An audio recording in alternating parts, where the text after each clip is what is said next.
selebritis tanah air untuk Anda. Dan inilah berita selebritis selengkapnya. Berita pertama, Presiden Jokowi bagikan souvenir pernikahan Kaisang dan juga Erina ke warga saat kirap. Selain menyediakan makanan gratis untuk pesta rakyat, para penonton kirap pernikahan Kaisang dan juga Erina di Jalan Slamet Riyadi Solo juga mendapatkan souvenir. Souvenir pernikahan Kaisang Pangarep dan juga Erina Gudono ini dibagikan langsung oleh Presiden Joko Widodo. Orang nomor 1 di Indonesia itu membagikan souvenir dari atas kereta kencana.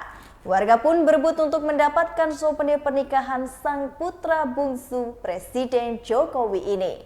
Lantas, apa saja souvenir yang diberikan Presiden Jokowi?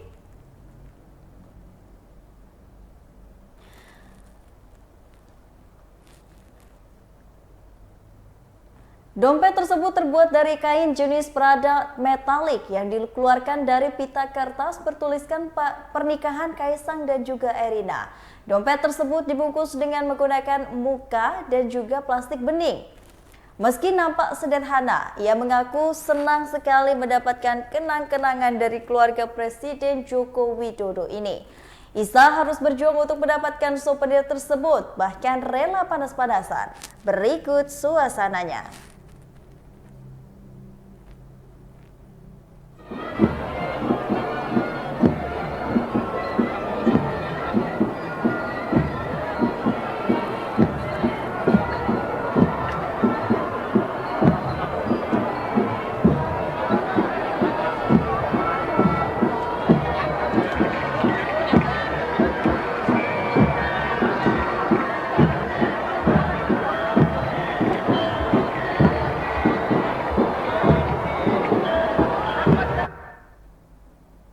Berita selanjutnya datang dari Nia Ramadhani yang menuangkan perjalanan hidupnya usai tersandung kasus narkoba yang diluncurkan melalui buku berjudul Cerita Ade. Artis Nia Ramadhani menuliskan perjalanan hidupnya lewat buku yang berjudul Cerita Ade. Istri Ade Bakri ini menggandeng penulis Pidi Baik sebagai editor. Dalam buku tersebut, Nia menceritakan perjalanan hidupnya usai direhabilitasi akibat penyalahgunaan narkoba saat grand launching novel Cerita Ade ini di Grand Indonesia pada Sabtu 10 Desember 2022. Nia bersyukur mampu melewati ujian tersebut berkat dukungan dari suami, anak, dan keluarga. Begitu pula, Nia yang mengaku sempat mendapat banyak hikmah dalam hidupnya. Berikut wawancara dengan Nia Ramadhani. Simpelnya ini adalah perjalanan seorang tokoh dari masa kecilnya sampai dengan dia besar. Banyak pelajaran yang bisa diambil, bukan hanya dari kebaikan yang dia lakukan, tetapi banyak dari kesalahan yang dia lakukan mungkin bisa kita pelajari supaya kita cegah. Dan juga di akhir bukunya juga ada ilmu-ilmu yang aku share, yang aku dapat dari psikolog dan juga konselor aku tentang gimana caranya kita mempunyai hubungan yang sehat dengan berkomunikasi dengan sehat, atau saat kita mempunyai masalah gimana caranya kita berkata atau menyampaikan apa yang kita rasa dengan cara yang tepat dan tidak menyinggung orang, dan banyak hal. Syuting reality show di Korea, Afgan akui terkejut karena beberapa hal ini.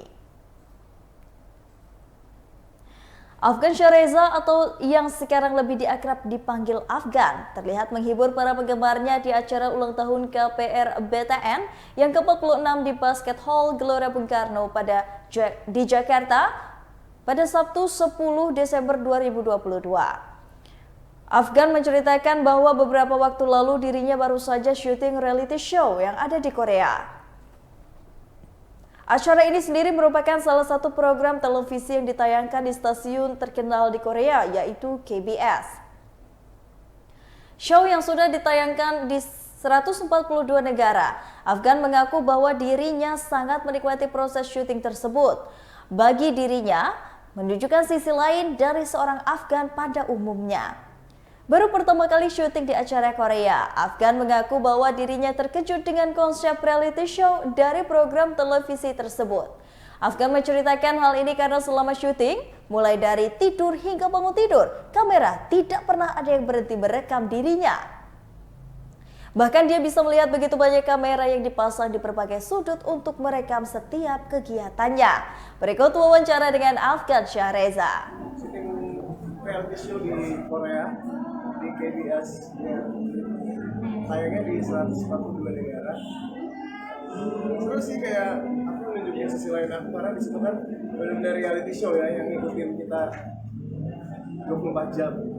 Mungkin pengalamannya seperti apa sih Kak pertama kali shoot reality show dari TV sana? Kaget juga sih karena ternyata benar-benar kalau di sana kan dari sampai tidur aja kayak rekam deh. Jadi di kamar tuh kayak banyak kamera, baru bangun juga langsung kayak kita belum cuci muka, udah harus langsung. Boleh dibocorin nggak? Udah tayang sama Sam Kim kemarin nanti, sama Sam Kim ya. Berdua kita harus spend time 3 hari gitu, dan kita belum kenal sama sekali. Harus tinggal serumah, jadi seru banget sih. Terus sampai nulis lagu bareng sama 3 hari itu. Iya, tonton aja sekarang udah tayang di KBS. Prosesnya berapa lama Pak pembuatan Reality show-nya kayaknya seminggu deh. Jadi syutingnya di Seoul, terus kita ke Jeju Island, explore sana, cobain makanannya, terus ke tempat-tempat kayak kecil-kecil tapi otentik banget lah, otentik Korea.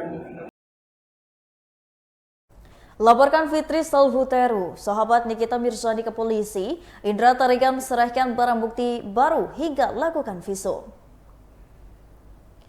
Pengacara Indra Tarigan melaporkan Fitri Salhuteru dan juga Pujianto Aji ke Polda Serang Banten atas dugaan kekerasan dan pencemaran nama baik. Indra Tarigan ini mengatakan bahwa dirinya melaporkan FS memiliki hubungan dengan kasus Nikita Mirzani di Serang Banten. Indra mengaku sudah menyerahkan beberapa barang bukti kepada pihak kepolisian. Bahkan, Indra Tarigan sudah melakukan visum pada bagian lehernya. Menurut Indra Tarigan, akibat hal tersebut dia mengalami gangguan psikis. Indra juga mengaku karena hal itu dia menjadi trauma jika bertemu dengan orang baru. Berikut wawancara dengan Indra Tarigan. Dan saya pikir itu netizen. Kalau netizen yang nyerang saya dengan kata-kata kasar, kata-kata saya seperti binatang, ya saya lawan, karena saya manusia, punya emosional juga. Kan begitu? Nah, kenapa kemudian lo bilang dia mau menginjak saya dari keluarga saya ketakutan? Kan gitu kan? Kalau memang ketakutan, ketakutannya di mana? Yang dibilang ketakutan itu ya aku. Kenapa? Karena kamu nyari-nyari saya, langsung gini saya. Dan mengakibatkan trauma secara psikis dan obat. Saya udah berobat, saya udah visum. Gitu loh. Dan jangan mengada-ngada saya disuruh preman lah, inilah bermain di ranah hukum. Kalau kemarin dia mengeluarkan statement katanya bermain di ranah hukum, saya senang banget. Saya bilang oke, kita bermain di ranah hukum sampai mentok. Siapa yang masuk, siapa yang keluar. Saya tantangin. Tapi kalau misalnya memang dia ada yang nyuruh, monggo ngomong ketemu sama saya.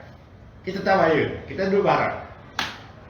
Kalau memang saya salah, saya minta maaf. Kalau kamu salah, kamu minta maaf, kita damai-damai. Nah, kalian wartawan media kemarin yang datang sana yang meliput, dia sendiri yang bilang, saya secara islami udah memaafkan. Tiba-tiba malam hari ini melapor saya. Saya nggak takut laporan. Serius, saya nggak takut. Berita terakhir datang dari Marsha Arwan yang sedih harus lewati Natal tahun ini tanpa sosok sang ayah. Tahun ini Marsha Arwan dan keluarga harus melewati hari raya Natal tanpa kehadiran seorang ayah. Maruli Asi Budi Arwan, Marsha Arwan mengatakan, di momen Natal semua keluarganya berkumpul bersama. Namun dengan kepergian sang ayah, Natal tahun ini akan menjadi sangat berbeda bagi Marsha dan juga keluarga. Meski masih bersedih, mantan kekasih Al-Rumi itu ingin hidup lebih baik dan bisa membanggakan ayahnya. Sementara itu, Marsha Arwan mengatakan dia harus tegar karena dia adalah anak sulung di keluarganya. Ia pun berharap bisa selalu memberikan kekuatan agar bisa menjaga adik dan sang bunda usai kepergian ayah mereka. Berikut wawancara dengan Marsha Arwan. Adiknya karena udah lama kan, langsung dikit banget. Udah lama bareng, jadi udah 10 bulan, hampir 10 bulan lah. 10 bulan ayah di Bali. Sayang, mari. Ke tengah sayang, madu mesin sayang. Oke, Emang ya agak nggak terlalu banyak spend time ya. Cuman akhir-akhir ini juga setelah ayah ke Jakarta, lumayan banyak spend time bareng sama ayah, dijemput, diantar-jemput, sering ngobrol, makan bareng, ngumpul di ruang keluarga. Kalau boleh tahu memang ayah sakit apa sih, Masnya? Sebenarnya sakit itu nggak ada ya, malah cuman waktu kemarin terakhir di Bali emang sempat sakit jantung tapi sesak-sesak aja gitu. Emang sempat masuk rumah sakit tapi udah sembuh. Kalau dibawa ke Jakarta, ternyata katanya sisa tapi siswa kambuh tapi juga nggak fatal atau yang emang harus dioperasi atau dirawat. Jadi hanya kontrol aja. Emang kita nggak pernah ada yang tahu ya gitu. Ini semuanya emang benar-benar tiba-tiba aja sih. Pada saat papa lagi kritis atau anfal itu bisa sama Marsha ada di sampingnya atau bagaimana? Kebetulan aku di rumah, cuman memang aku nggak satu ruangan gitu. Kalau aku lagi ada urusan kuliah, cuman paginya udah sempat ketemu ya. Ada kata-kata atau obrolan terakhir yang Baiklah Tribuners, setelah tadi berita selebritis di Tribun Lampung bersama dengan saya Kusnala Syaifa. Jangan lupa untuk terus saksikan video selengkapnya di YouTube Tribun Lampung News Video, Facebook Tribun Lampung, Instagram Tribun Lampung, dan juga TikTok Tribun Lampung untuk bisa mendapatkan informasi ter-up-to-date lainnya. Selamat siang dan sampai jumpa.